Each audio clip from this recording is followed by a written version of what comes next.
Hello, everyone, and welcome back to Crack the Lingo. We're so happy you're here with us today. Let me start with a question. Have you ever been asked to introduce yourself in English and suddenly forgotten everything you wanted to say? Oh, that's happened to me more times than I'd like to admit. It's funny because you know your name, you know where you're from, you know what you do, but somehow when someone says, "Tell us about yourself," your brain decides to take a vacation. Exactly. And then 5 minutes later, you're thinking, why didn't I say that? That would have sounded so much better. Every single time. The interesting thing is that introducing yourself isn't really about English. It's about confidence, connection, and knowing what you want people to remember about you. That's true. Most people think they need advanced vocabulary or perfect grammar, but honestly, some of the most memorable introductions I've heard were also the simplest. Today, we're going to talk about how to introduce yourself naturally in English, not like a textbook, not like a robot, like a real person having a real conversation. And if you've ever felt nervous, shy, or awkward when meeting new people, this episode is definitely for you. Before we get started, don't forget to like this video if you're enjoying our podcast. Subscribe to Crack the Lingo for more real English conversations that help you improve naturally. And here's today's comment question. What's one interesting thing about yourself that most people don't know? We can't wait to read your answers. Okay, Daniel, let's be honest. Why do so many people struggle with introductions? I think there are two big reasons. First, people worry too much about making mistakes. And second, they think everyone is judging them. That's so true. But when you meet someone new, are you secretly grading their grammar? Not at all. Exactly. Most people aren't doing that. They're usually wondering if you'll be friendly, interesting, or easy to talk to. That's such an important point. When we meet someone, we don't remember every sentence they say. We remember how they made us feel. Yes, if someone seems warm and genuine, we usually have a positive impression of them. And that's good news for English learners because you don't need perfect English to be warm and genuine. I remember meeting a woman while traveling a few years ago. Her English wasn't perfect, but she smiled, asked questions, and seemed genuinely interested in people. Let me guess, everyone liked her? Exactly. People enjoyed talking to her because she was easy to connect with. That's the secret many learners miss.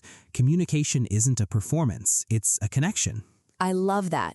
Think about your favorite people. Most of them probably aren't famous speakers. That's true. They're just people who make conversations feel comfortable. Let's talk about a common mistake. A lot of learners memorize an introduction and repeat it word for word. Ah, yes, the famous robot introduction. You know the one? Of course. Hello, my name is John. I am 27 years old. I am from Canada. My hobby is football. Technically correct, Completely correct. but not very natural. Not at all. It sounds like someone reading information from a document. So what should people do instead? Add a little personality. Give people something to connect with. Can you give an example? Sure. Instead of saying, "My hobby is football," you could say, "I spend most weekends watching football with my friends." That feels much more human. Exactly. Now people can ask questions. Which team do you support? How long have you been watching football? Did you play football growing up? Suddenly, the conversation has somewhere to go. That's really the purpose of an introduction, isn't it? Yes, a good introduction starts a conversation. It doesn't end one. Let's imagine you're meeting new classmates on the first day of a course. That's a situation many listeners can relate to. What would you say? I'd keep it simple. I'd say something like, "Hi everyone, my name's Daniel. I'm from Manchester and recently I've become really interested in learning new languages because I'd love to travel more." I like that. Why? Because it tells people who you are, but it also gives them something to talk about afterward. Exactly. Someone else in the class might love traveling too. Or maybe they're learning a language for the same reason. And just like that, you found something in common. I think that's something many people forget. Introductions aren't about impressing people. They're about finding common ground. That's such a good phrase. It really is. Finding common ground means discovering things you share with another person. And people naturally feel closer when they discover similarities. Absolutely. Let's move to another situation. Imagine you're starting a new job. That can be intimidating. Especially if English isn't your first language. Definitely. You're already thinking about your responsibilities, your coworkers, and your first day. And then someone asks you to introduce yourself in front of everyone. Suddenly, your heart starts beating faster. Exactly. In that situation, I think people should remember that nobody expects a perfect speech. That's reassuring. Most colleagues just want to know a little about you, Maybe where you're from, what kind of work you've done before. what you enjoy outside work. Right, something simple and personal. You know what's funny? What? People often spend more time worrying about introductions than anyone else spends listening to them. That's incredibly true. We create these huge, scary scenarios in our minds. Meanwhile, everyone else is just hoping they don't have to introduce themselves next. Exactly. That's actually comforting when you think about it. It is. Most people are focused on themselves, not on judging you. Let's talk about confidence for a moment. That's a topic our listeners ask about all the time. Many people believe confident speakers are born that way. I don't believe that at all. Neither do I. Confidence is usually built through experience. Meaning, The more conversations you have, the more comfortable you become. so confidence isn't something you wait for. Exactly. It's something you build. That's such an important distinction. Think about learning to ride a bicycle. Okay, Nobody waits until they're confident before getting on the bicycle. that would be impossible. Right. Confidence comes after practice. The same thing happens with English. Every conversation teaches you something, Even awkward conversations? especially awkward conversations. Really? Absolutely. Some of my biggest lessons came from conversations that didn't go perfectly. That's encouraging. Mistakes are teachers, sometimes annoying teachers, but teachers nonetheless. I think we should put that on a t-shirt. I'd buy one. Let's discuss another common problem. People often think their lives aren't interesting enough. Oh, I've heard that many times. They say things like, I don't have any exciting hobbies, or nothing special happens in my life. But interesting doesn't mean extraordinary. Explain that. Well, imagine meeting two people. One climbed a mountain last year. That's impressive. Definitely. The other spends weekends trying new recipes and learning how to cook. That's interesting too. Exactly. People connect with everyday experiences Sometimes they connect with them even more. because they're relatable. That's a useful word. Very useful. Relatable means something people can understand because they've experienced something similar. So if someone says, I spend my evenings watching documentaries and drinking too much coffee, many people will smile because they can relate. Especially the coffee part. You sound guilty. I refuse to answer that question. That's definitely a guilty answer. Let's move on. Okay, Mr. Coffee. Thank you. Another thing I notice is that some learners focus only on facts. Name, age, country, job. Exactly. Those things are useful, but they don't tell us much about the person. So what should people add? Their interests, their goals, their personality. For example, Instead of saying, I'm studying English, you could say, I'm studying English because I'd love to work internationally one day. that's much more memorable. It tells people something about your future and your ambitions. Another great word. Ambition means a strong desire to achieve something. I think listeners often enjoy hearing these words naturally in conversation. Me too. That's how vocabulary is actually used. Let's imagine we're at a language exchange event. One of my favorite places. Why? Because everyone is there to learn. Nobody expects perfection. That's true. If I met someone there, I might say, "Hi, I'm Daniel. I've been learning Spanish for about a year, and recently I've become interested in Latin American culture." That's a great introduction. Thanks. It feels natural, And it gives the other person multiple ways to respond. which is exactly what we want. Right. The best introductions don't create pressure. They create opportunities. I like that. Because the goal isn't to sound impressive. It's to start a conversation people actually want to continue. And speaking of continuing conversations, there's another skill that's just as important as introducing yourself.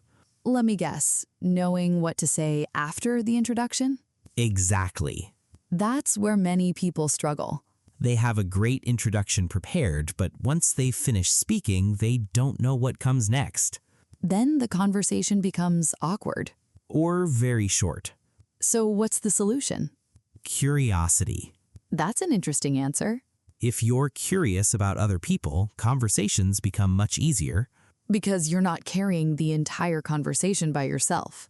Right, you're creating a two-way exchange. For example, after introducing yourself, you could ask, "What about you?"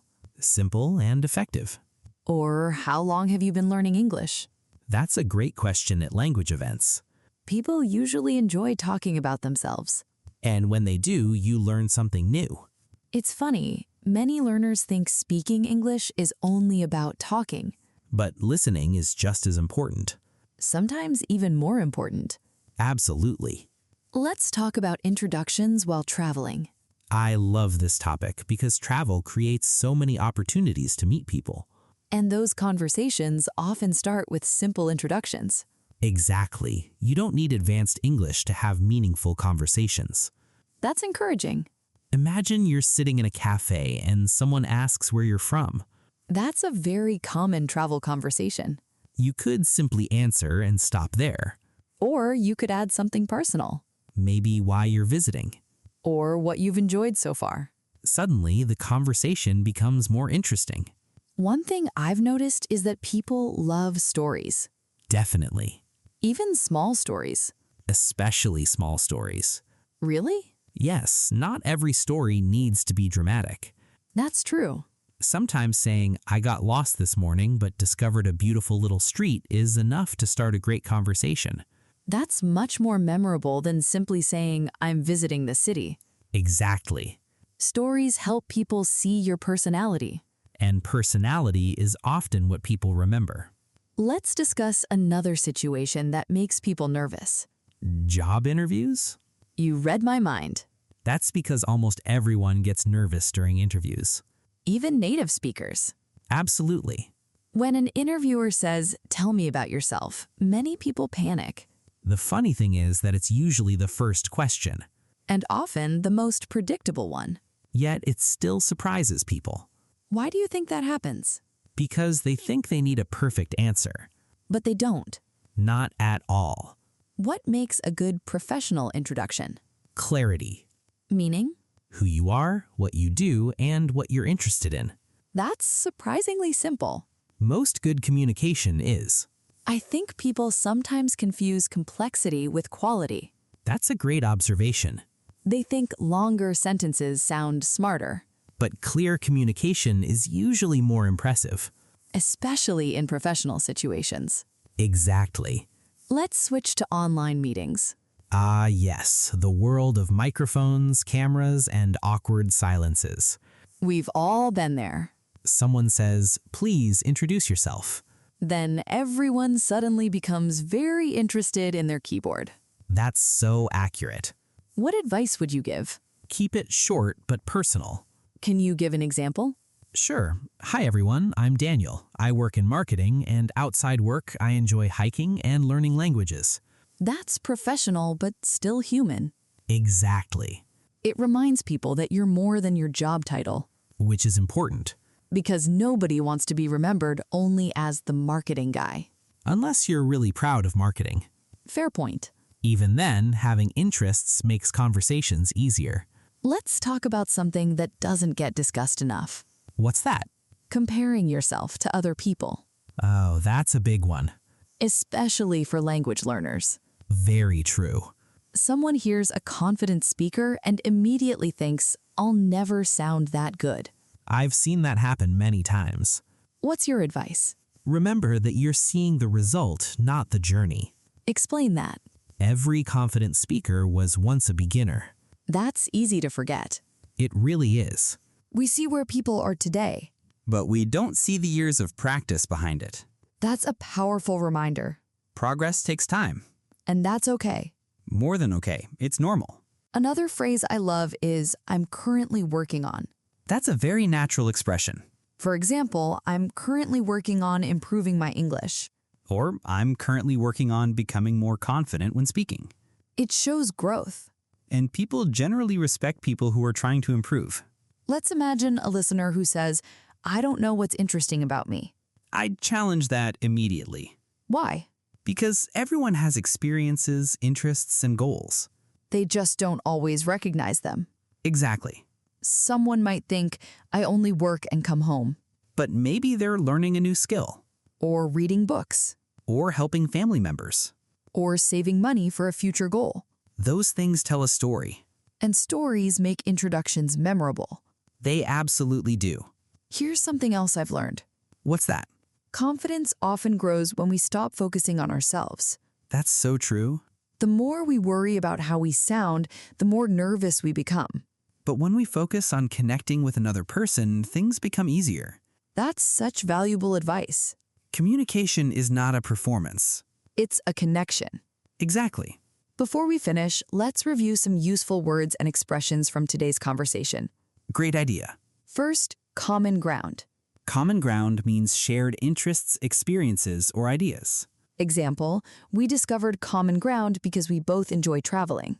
Next word, relatable. Relatable means easy to understand because you've had similar experiences.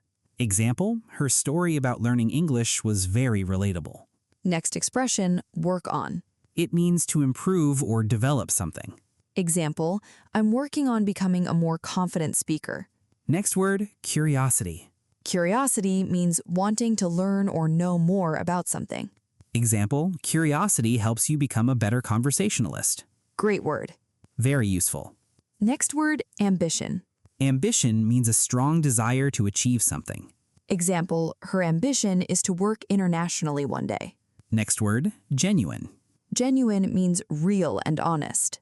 Example, people appreciated his genuine personality. Next word, memorable. Memorable means easy to remember. Example, her introduction was simple but memorable. And our final expression, step out of your comfort zone. It means doing something that feels challenging or unfamiliar. Example, speaking English with strangers helped me step out of my comfort zone. Now we'd like to leave you with a few questions. Think about them honestly.